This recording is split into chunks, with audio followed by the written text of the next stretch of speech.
Hello students, नमस्कार। आज जो टॉपिक मैं आप लोगों के सामने लेकर के आया हूं, बहुत ही इंपॉर्टेंट टॉपिक है। पूरी दुनिया के लिए ये चिंता का विषय बना हुआ है, क्योंकि जो चीजें नहीं होनी चाहिए थी वो हो गई हैं और जो होनी चाहिए थी वो नहीं हो रही हैं। यानी कि क्लाइमेट चेंज जो है अपने चरम स्तर पर आ चुका है और हमने इसको बहुत रोकने की कोशिश की, लेकिन सारी कंट्रीज का सपोर्ट नहीं मिलने के कारण क्या हुआ कि आज हम लोग ऐसी स्टेज पर खड़े हुए हैं जहां पे कि क्लाइमेट चेंज को वापस करना बहुत मुश्किल हो गया है। ठीक, बहुत सारी इंपॉर्टेंट टर्मिनोलॉजीज हैं जो मैं आज आप लोगों के लिए लेकर आया हूं इस वीडियो में, और जरूर से इसे शुरू से आखिरी तक देखिएगा, क्योंकि 100% आप लोगों को जो ये न्यू टर्मिनोलॉजीज जो अभी अभी निकल करके सामने आई हैं क्लाइमेट चेंज से रिलेटेड, ये आपको एग्जामिनेशन हॉल में पक्के से देखने के लिए मिलेंगी। पेपर 1 में भी देखने के लिए मिलेगी और पेपर 2 के लिए भी बहुत इंपॉर्टेंट है। ठीक, तो सबसे पहला काम आप लोगों को जो करना है, ठीक, हम आपसे बोलते हैं हम आपके लिए बहुत सारे इंपॉर्टेंट वीडियोस लेकर आते हैं, और जो मेरे वीडियोस होते हैं वो हिंदी में भी होते हैं और इंग्लिश में भी होते हैं। दोनों लैंग्वेज का अच्छा कॉम्बिनेशन में यूज करता हूं। तो यहाँ पर जो कॉन्सेप्ट भी मैं लाया हूं वो हिंदी और इंग्लिश दोनों में ही है। ठीक, तो उसमें आपको घबराने की जरूरत नहीं है। हिंदी में एक्सप्लेनेशन है और टर्मिनोलॉजीज क्योंकि ट्रांसलेट नहीं होती हैं ज्यादातर समय, तो टर्मिनोलॉजी सेम रहेंगी। ठीक है, तो सबसे पहला काम आपको क्या करना है जो आप नहीं करते हैं और हम आपको हमेशा बोलते हैं, और वो काम भी आपके फायदे के लिए है। सबसे पहला काम करना है कि अभी आपको चैनल को सब्सक्राइब कर लेना है अगर आप नए आए हैं। क्यों क्यों सब्सक्राइब करना है, क्या होगा उससे? तो उससे क्या होगा कि जो इस तरह के बहुत सारे इंपॉर्टेंट वीडियोस हम लोग लेकर के आते हैं, और लगातार हर एक वीडियो से कोई ना कोई क्वेश्चन तो बन ही जाता है एग्जामिनेशन के अंदर। मुझे यहां पर उम्मीद है कि आपके 5 से 10 नंबर पक्के हो जाएंगे अगर आज का वीडियो आपने अच्छी तरह से समझ लिया और देख लिया तो। ठीक, तो एक सब्सक्राइब करना है आप लोगों को, और दूसरा आपकी मर्जी है कि अगर आप ग्रुप को ज्वाइन कर लेते हैं तो ग्रुप को ज्वाइन कर लेते हैं और टीचर से डायरेक्ट कांटेक्ट में आ जाते हैं। वहां पर आप वीडियो मिस नहीं करते हैं और यहां पर आप टीचर से कांटेक्ट में बने रहते हैं।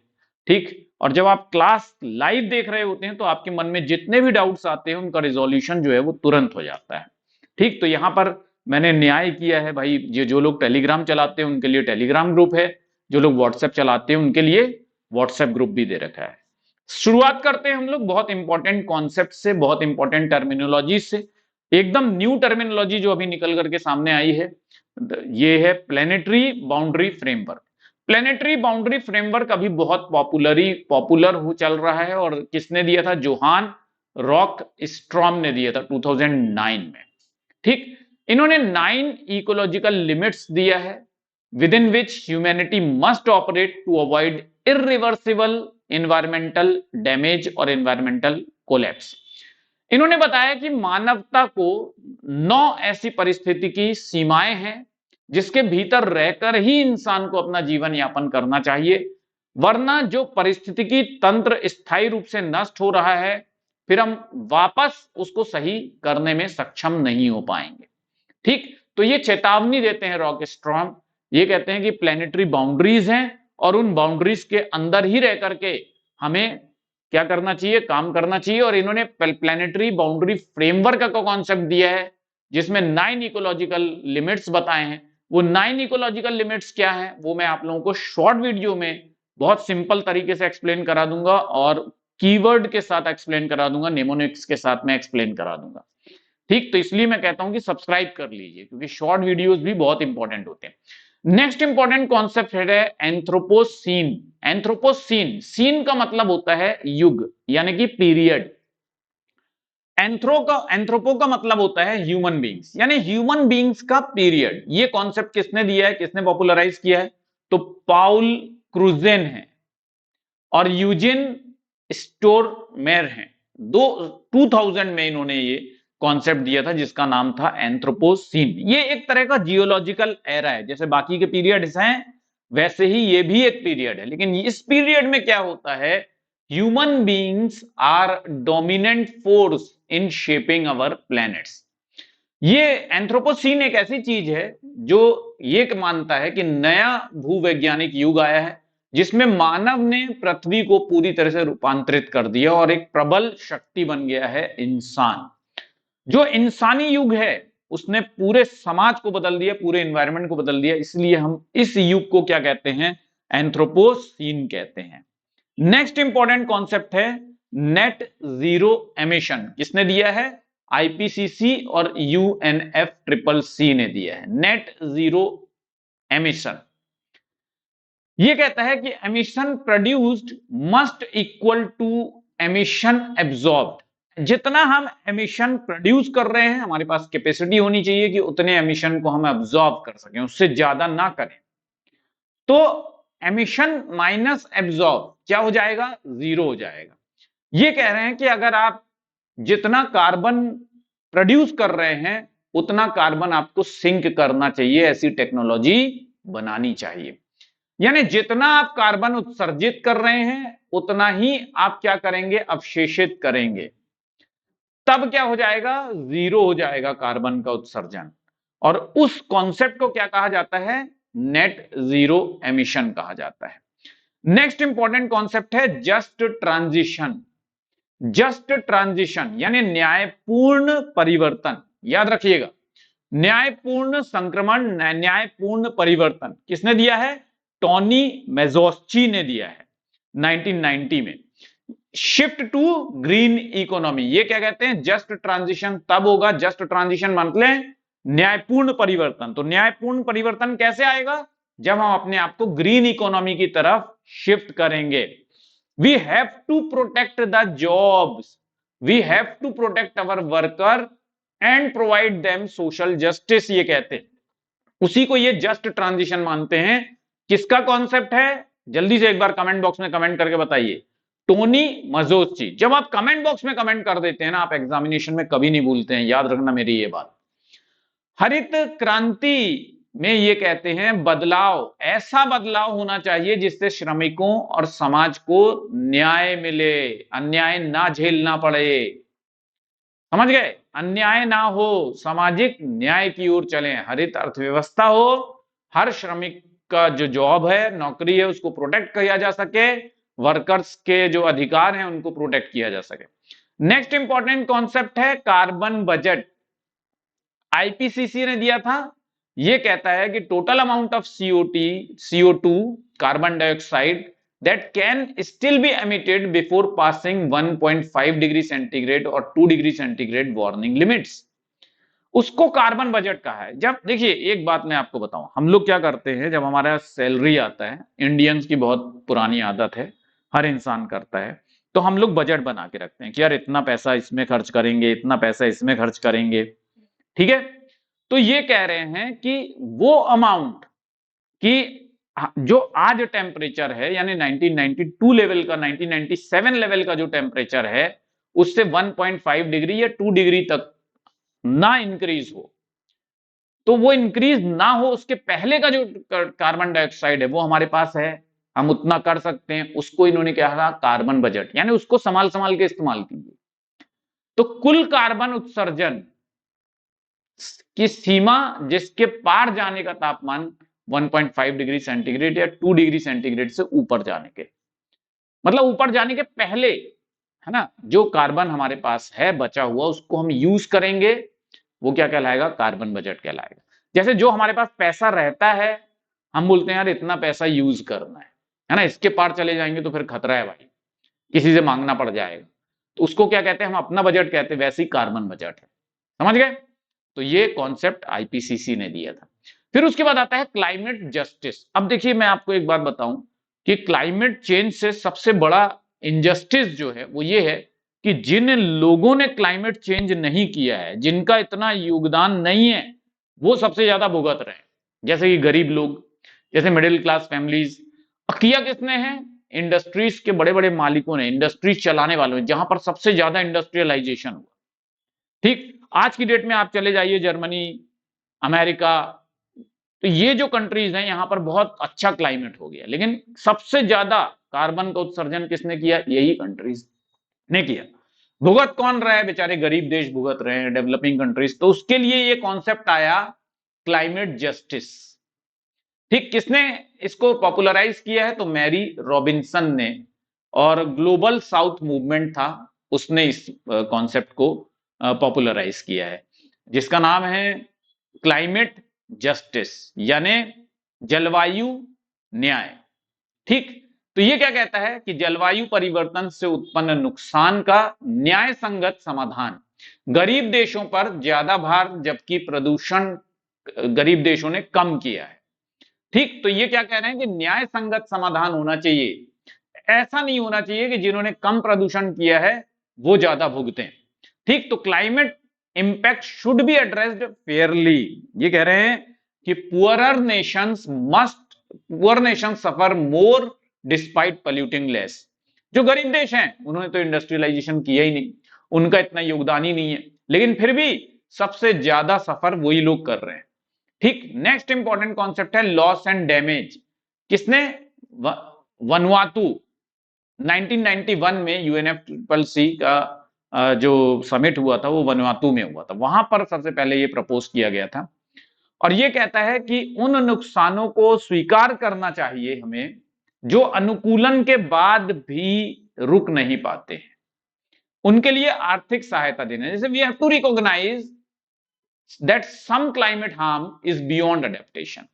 कुछ ऐसे जलवायु नुकसान हमने कर दिए हैं जो जिनका अनुकूलन, जिनका मिटिगेशन नहीं हो सकता, तो उनका नुकसान हम कैसे पे कर सकते हैं? फाइनेंशियली।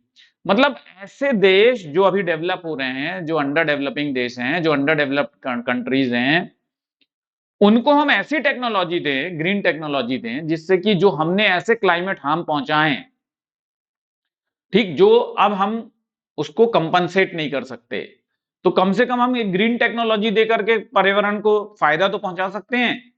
तो इसको क्या कहा गया? लॉस एंड डैमेज का नाम दिया गया वनुआतु में, जहां पे यूएनएफसीसीसी 1991 में समिट हुआ था।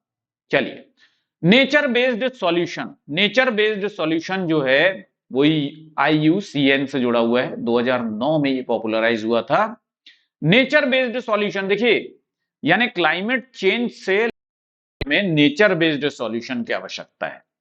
तो ये क्या कहते हैं कि कैसा इकोसिस्टम? हमें फॉरेस्ट डेवलप करना चाहिए, हमें मैंग्रोव्स डेवलप करना चाहिए, हमें वेटलैंड्स को डेवलप करना चाहिए, यानी जंगल, मैंग्रोव और आर्द्र भूमि जैसे पारिस्थितिकी तंत्रों का विकास करना होगा। उसी से हम क्लाइमेट चेंज को फाइट कर पाएंगे।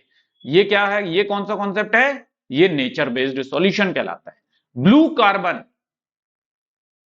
देखिए ब्लू जो है हमेशा रिप्रेजेंट सी, याद रखिएगा, oceans, marine culture, marine ecosystem, उसको हम क्या कहते हैं? ब्लू कार्बन कहते हैं। तो ये जो कॉन्सेप्ट आया है ये 2009 में आया है, UNEP, यूनेस्को और IUCN जैसे ऑर्गेनाइजेशन से ये उत्पन्न हुआ है। ये कहते हैं कि carbon stored in coastal and marine ecosystem, उसको क्या कहते हैं? Blue carbon. ऐसा कार्बन जो कि ओशंस में है, जो कि मैराइन इकोसिस्टम में है, जो कोस्टल एरिया में है, मैंग्रोव में, सी ग्रास में, ठीक, उसको ब्लू कार्बन नाम दिया गया। समुद्रीय तटीय परिस्थितियों तंत्र जैसे कि मैंग्रोव, समुद्री घास में सुरक्षित कार्बन, ठीक, वहां पे जब कार्बन एब्जॉर्ब हो जाता है उसको ब्लू कार्बन का नाम दिया जाता है। नेक्स्ट इंपॉर्टेंट कॉन्सेप्ट है ग्रीन ग्रोथ। किसने? OECD ने दिया है 2011 में। ये कह रहे हैं economy can grow while reducing environmental harm through clean technology. इसको क्या कहा जाता है? Green growth. ग्रीन ग्रोथ क्या है कि हम भाई क्लाइमेट को नुकसान नहीं पहुंचाएंगे, without any environmental harm we will produce clean technology and we will work through clean technology. उस प्रोसेस को ग्रीन ग्रोथ कहा जाता है। किसने डेवलप किया है? OECD ने डेवलप किया 2011 में। स्वच्छ तकनीक के द्वारा अर्थव्यवस्था विकास कर सकती है और पर्यावरण हानि कम हो सकती है। इसको क्या कहते हैं? Green growth, green development, green growth, बात एक ही है। डी ग्रोथ का जो कॉन्सेप्ट है बहुत इंपॉर्टेंट है और एंड्रे गॉर्स ने दिया था 1970 में। ये कहते हैं कि continuous economic growth is unsustainable, ठीक, और हमें कंजम्पशन को रिड्यूस करना चाहिए। हमें उपभोक्तावाद जो प्रणाली जो आज हम देख रहे हैं कि हम उपभोग पर ध्यान दे रहे हैं। एक घर में एक ही गाड़ी सफिशिएंट है, लेकिन हम 4-4 गाड़ियां ले रहे हैं दिखावे के लिए। तो वो जो कंजम्पशन है, एंड्रे गॉर्स कहते हैं कि हमें रोकना होगा, चाहे उसके लिए हमें डी ग्रोथ क्यों ना करना पड़े, ठीक, गैर विकास मतलब हमें विकास में पीछे क्यों ना जाना पड़े। तो ये कह रहे हैं हमें अनंत आर्थिक विकास से बचना होगा, हमें कहीं ना कहीं तो कॉमा लगाना होगा अपने ग्रोथ पे, कहीं ना कहीं तो स्टॉप, फुल स्टॉप लगाना होगा, उपभोग को कम करना होगा। इसी कॉन्सेप्ट को ये क्या कहते हैं, डी ग्रोथ, कि भले ही हमारा डी ग्रोथ हो जाए लेकिन हम क्लाइमेट को बचाएंगे, ठीक है। क्लाइमेट माइग्रेशन क्या होता है, तो भैया क्लाइमेट माइग्रेशन वही होगा जो कि इन्वायरमेंट, क्लाइमेट चेंज होने की वजह से लोग एक जगह से दूसरी जगह जा रहे हैं, ठीक। तो ये कॉन्सेप्ट किसने दिया था, नॉर्मन मेयर्स ने दिया है, याद रखिएगा, नॉर्मन मेयर्स। ये कह रहे हैं people force to move due to climate disasters, जलवायु आपदाओं के कारण लोगों को मजबूरन पलायन करना पड़ रहा है, अपना घर छोड़ना पड़ रहा है, उसको इन्होंने क्या कहा है, क्लाइमेट माइग्रेशन कहा है, ठीक। नेक्स्ट इंपॉर्टेंट कॉन्सेप्ट है tipping point, very important. Tipping point किसने दिया है, विल स्टीफन ने दिया है, ठीक, विल स्टीफन। तो ये कहते हैं what is tipping point, tipping point मतलब समझ रहे हैं ना, पहाड़ चोटी का सबसे ऊंचा हिस्सा, तो वो एक थ्रेशोल्ड लिमिट होती है जिसके ऊपर अगर आप चले गए तो हम हिंदी में कहते हैं कि नाक के ऊपर पानी निकल जाना। तो ये क्या है, threshold after which climate change becomes irreversible, यानी ये एक ऐसा पॉइंट है टिपिंग पॉइंट जिसके ऊपर अगर क्लाइमेट चेंज चला गया, इन्वायरमेंटल डैमेज हो गया, तो फिर हम उसको रिवर्स नहीं कर सकते। तो ये एक सीमा है टिपिंग पॉइंट जिसके बाद जलवायु परिवर्तन अपरिवर्तनीय हो जाएगी और फिर हम कोई सुधार नहीं कर सकेंगे। तो वो टिपिंग पॉइंट से बचना है, विल स्टीफन कहते हैं। फिर उसके बाद आता है सर्कुलर इकोनॉमी का कॉन्सेप्ट, ये भी क्लाइमेट चेंज से जुड़ा हुआ है दोस्तों, ठीक। किसने दिया है, डेविड पियर्स और आर कैरी टर्नर ने दिया है 1980 में। ये कह रहे हैं कि we have to shift our self from take make dispose, हम क्या करते हैं, हम किसी भी चीज को यूज करते हैं उसको थ्रो कर देते हैं। We have to protect our self from this attitude, हमें अपने इस व्यवहार से बचना होगा। हम क्या कर रहे हैं, कचरे का उत्पादन कर रहे हैं, ठीक, हम उत्पादन करते हैं किसी भी चीज का, हम उपयोग करते हैं और फिर हम उसको कचरे में डाल देते हैं, ठीक। मैं भी बहुत कोशिश करता हूं कि मैं ये पेन फेंकूं नहीं, इसमें रिफिल चेंज कर दूं, मेरा बहुत मतलब मैं कभी भी पेन फेंकता नहीं हूं जब तक कि पूरी तरह से टूट ना जाए। लोग बोलते हैं कि यार जितने की रिफिल आती है उतने का तो पेन आ जाएगा, हमने बोला भाई यही तो प्लास्टिक है, यही तो नुकसान करेगा एनवायरनमेंट को, तो पैसा मत देखो, समझ गए। तो we have to shift our self from take make यानी produce make and dispose attitude, waste attitude, उत्पादन उपयोग कचरा मॉडल से हमें हटना होगा। हमें कैसा उस मॉडल अपनाना होगा, reuse, recycle, repair, reduce waste, पुनः उपयोग करना, रिसाइकलिंग करना, मरम्मत करना, कचरा कम करना, उसी से हम क्लाइमेट को बचा सकेंगे, अपने जलवायु को बचा सकेंगे, ठीक, जो एनवायरमेंटल डैमेज हो रहा है उसको बचा सकेंगे। तो स्टूडेंट्स ये बहुत बहुत बहुत इंपॉर्टेंट कॉन्सेप्ट्स थे जो मैं समझता हूं कि आप सब लोगों को आना चाहिए और इस बार एग्जामिनेशंस में 100% आपको देखने के लिए मिलेंगे। तो जल्दी से अगर अभी तक आपने नहीं सब्सक्राइब किया है ना चैनल को, तो चैनल को सब्सक्राइब कर लीजिए और ये ग्रुप जरूर से ज्वाइन कर लीजिएगा, क्योंकि जब आप ग्रुप ज्वाइन कर लेते हैं तो आप हमारे डायरेक्ट संपर्क में आ जाते हैं और फिर आपसे चाह कर भी कोई जो इंपॉर्टेंट वीडियोज होते हैं वो मिस नहीं होते हैं, ठीक है।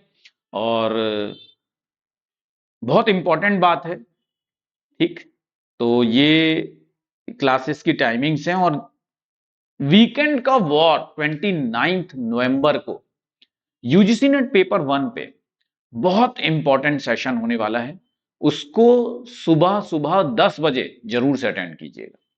Thank you very much, all the best, bye bye.